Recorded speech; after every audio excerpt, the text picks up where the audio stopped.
Hey guys, Natasha here. I'm so excited that I get to share my practice with you and that I bought an amazing new camera and I get to share all the yoga that I've wanted to for ages with you guys, finally.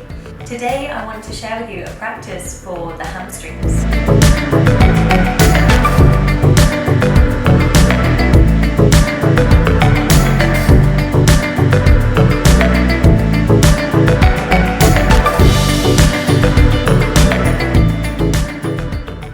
And before we begin, I just want to remind you of the importance of surrendering into the sensation you feel.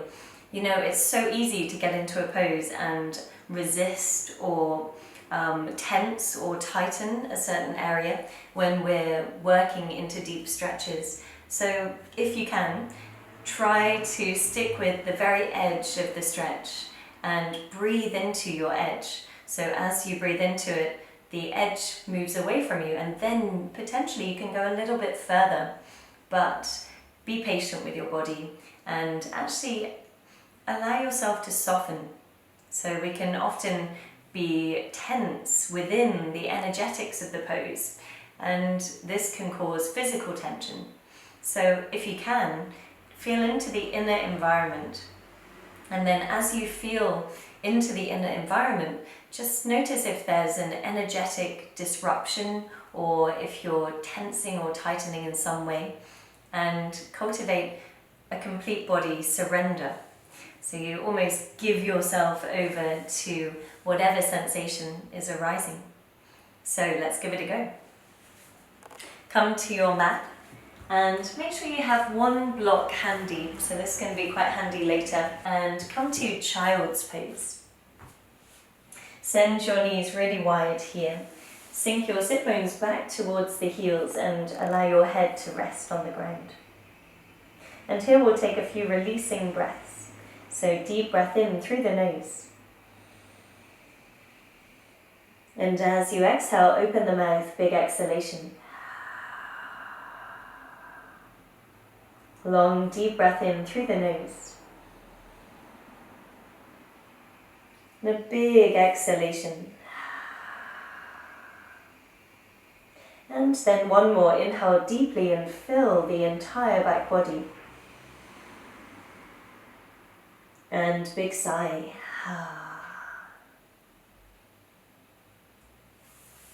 In your own time, come to all fours.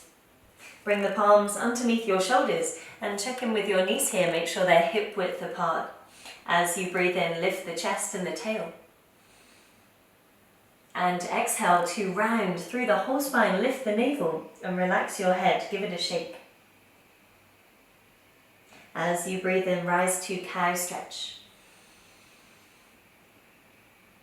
And exhale to round through the whole spine. Lift the navel and protract. So widen your scapular bones. And now move in any way that feels good. So here I like to move in three-dimensional ways. Take the rib cage in a big circle and work into any tension in the lateral body. And move in any way that feels good here.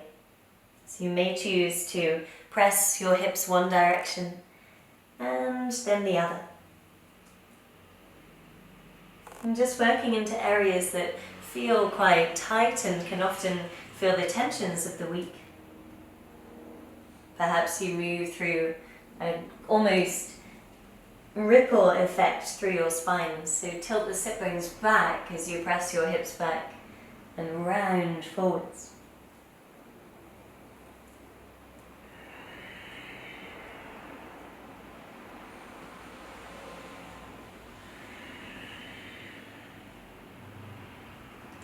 Nice. Tuck your toes under. Come to a neutral spine and tilt the sit bones back as you puff up the back of the heart. So it's almost as though we're rounding the upper part of the back and arching through the lower. Keep that. Hug the arms towards one another. Find an external rotation at the head of the arm bones and press to downward facing dog pose. Pedal the feet first of all. Find a length through one hamstring and then the other. And as you bend one knee, press the opposite heel down and get a really good stretch in the hamstring. Allow your breath to be slow and deep here.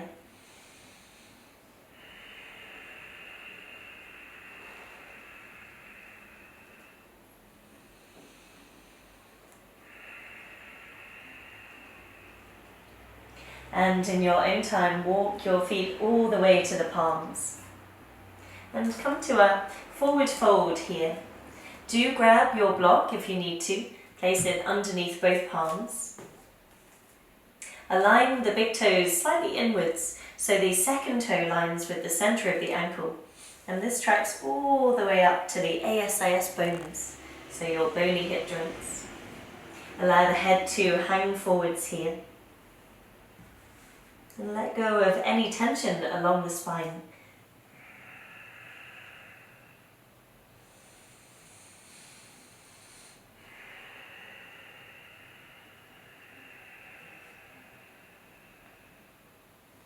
Option to go further and grab hold of your elbows with opposite palm and hang your head super heavy.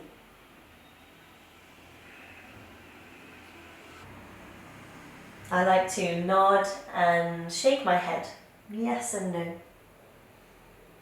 Make any movements that feel good. You could also bend your knees quite a lot and sway from side to side.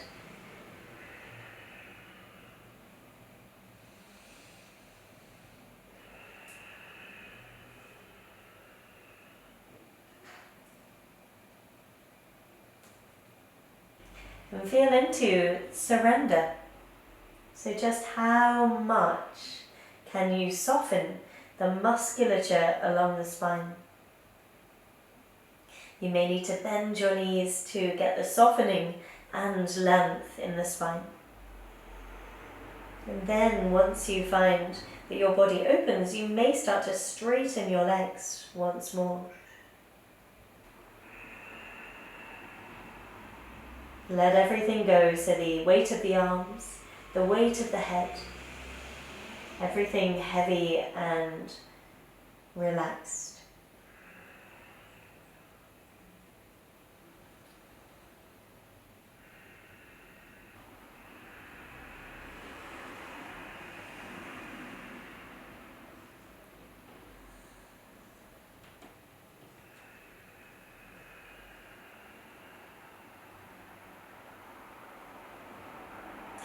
Great. For the last part of this pose, bring your palms underneath your feet. Gorilla pose. And you can actually bend your knees as much as you need to here. And as you exhale, fold deep over both legs. Feels so good. Using your breath in to expand your body. And use your exhale to fold you deeper. Always have a micro bend in both knees here so you're not locking the joints.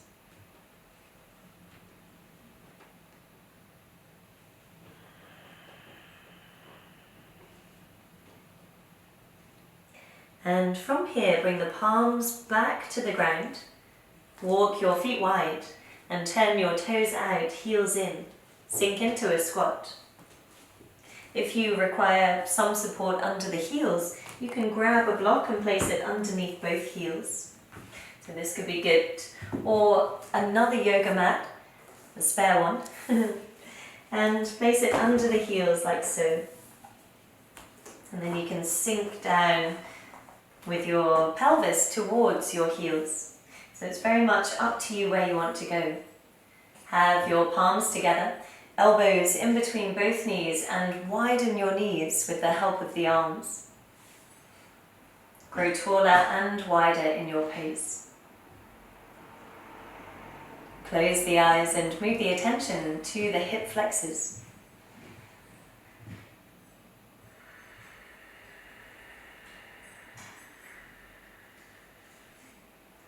Allow your breath in to expand your back body. Breathe as though you could breathe all the way down to your sacrum.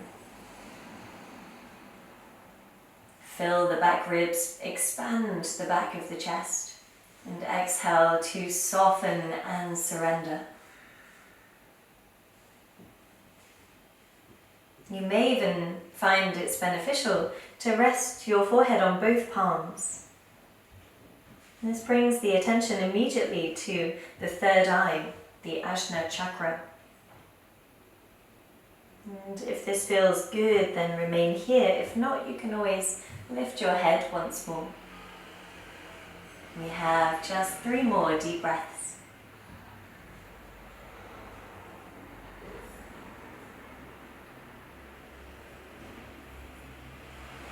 Feel into the squeeze action in the hamstring that we're creating. This actually nourishes the muscle when we squeeze and then stretch. And doing alternate movements means that we can get quite deep into, well, blood flow. We can affect the movement of new, fresh, oxygenated blood into the tissues that we tax.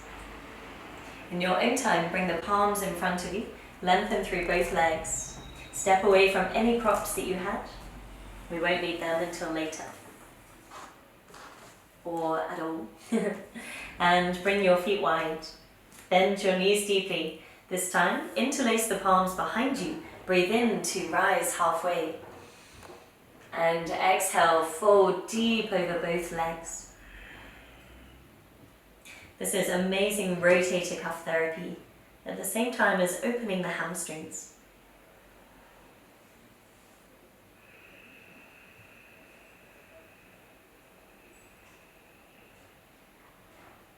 Have a micro bend in the knees here. Allow your whole body to relax.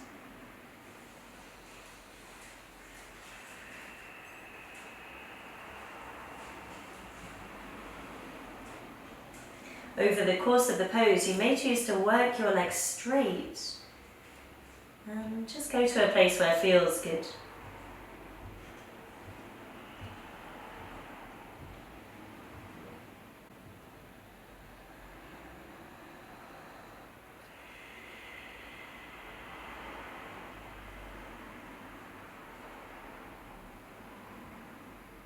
Slowly, slowly release. Bring the palms in front of you and step back to high plank pose.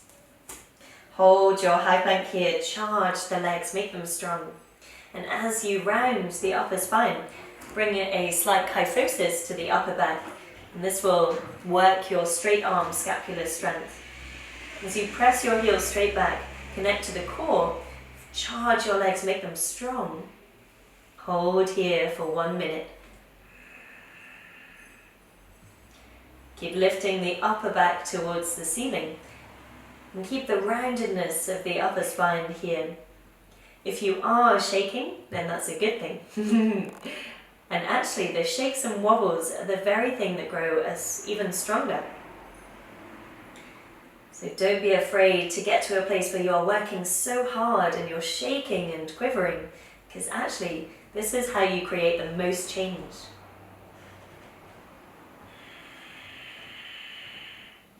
And it's our ability to dig deep into sensations and remain right at the edge of the sensation that actually builds even more strength.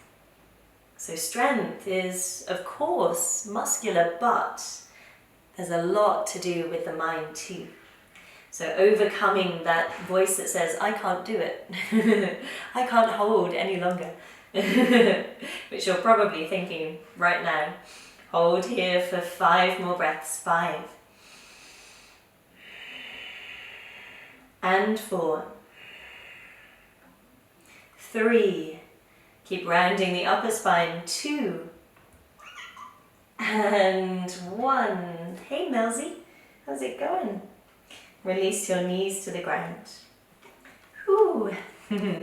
And press all the way back to child's pose. Take a rest. Take a long and slow breath in. Big sigh.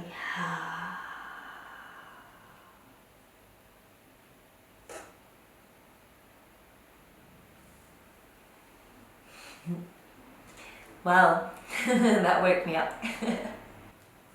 For our next pose, step your right foot forwards.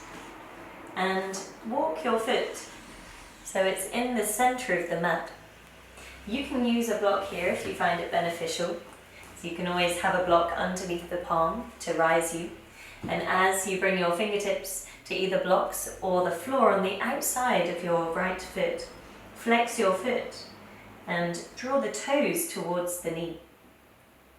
As you breathe in, grow long through your body. And exhale to fold chin towards shin.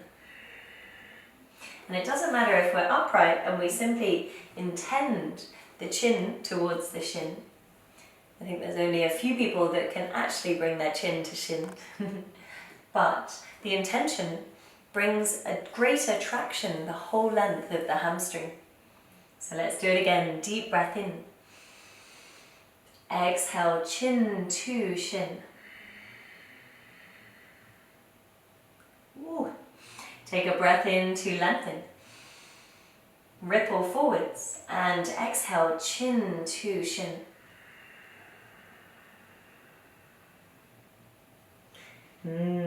Yummy. Take a breath in to rise and lengthen. Exhale, chin to shin. Follow the breath all the way down to the very end. Breathe out until you can breathe out no more. Let's do 2 more of those. Deep breath in. And exhale, chin to shin.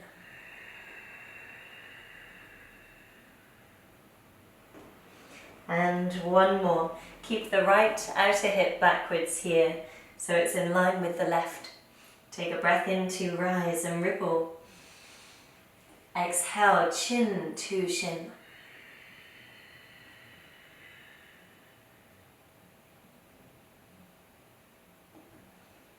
And release. Bend your right knee, give it a bend here so we can release any tension in the hamstring.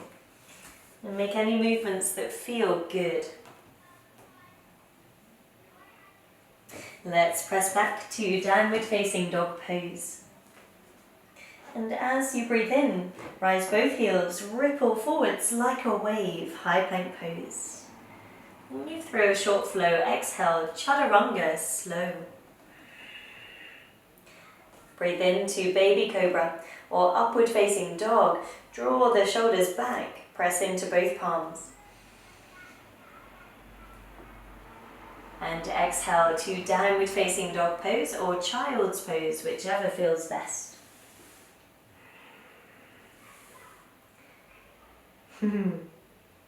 It's a child's pose day.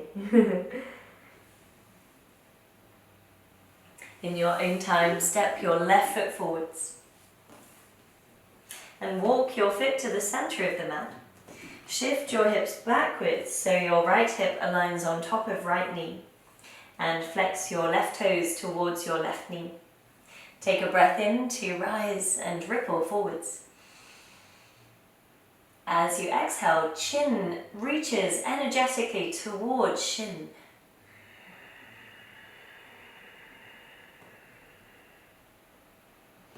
Take a breath in and expand in all directions, so rise higher. Tilt the sit bones back as you send your heart forwards. Exhale, chin to shin.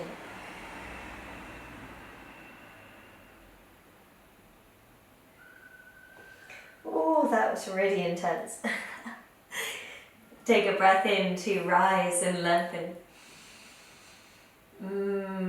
Yummy. Just tell yourself it feels good. And exhale, chin to shin.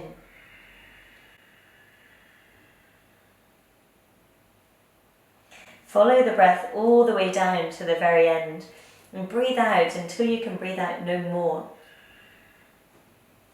Breathe in to rise and lengthen, ripple forwards. Tilt the sit bones back. Exhale, chin to shin.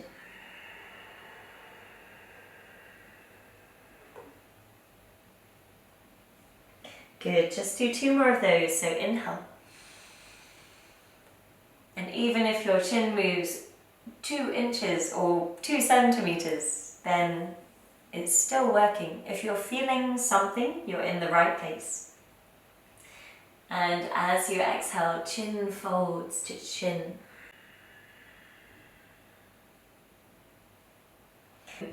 And press all the way back to child's pose. Take a rest. Take a long and slow breath in.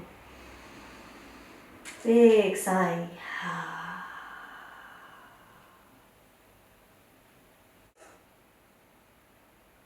Well guys, I hope you enjoyed today's short practice for the hamstrings, and let me know how you get on in the comments below. And it's once again so good to be able to share my practice with you, and also to be able to connect with you guys a lot more. And I find these movements so beneficial for opening the quite problematic area of the hamstrings. When I first started yoga, my hamstrings were super tight. I'd been working in an office, I had been sitting quite a lot, and my hamstrings had really shortened. And I think that with these very simple postures, you too can open your hamstrings at home. And it does take perseverance, it takes a lot of patience, but I promise you, you'll get the results if you stick with it.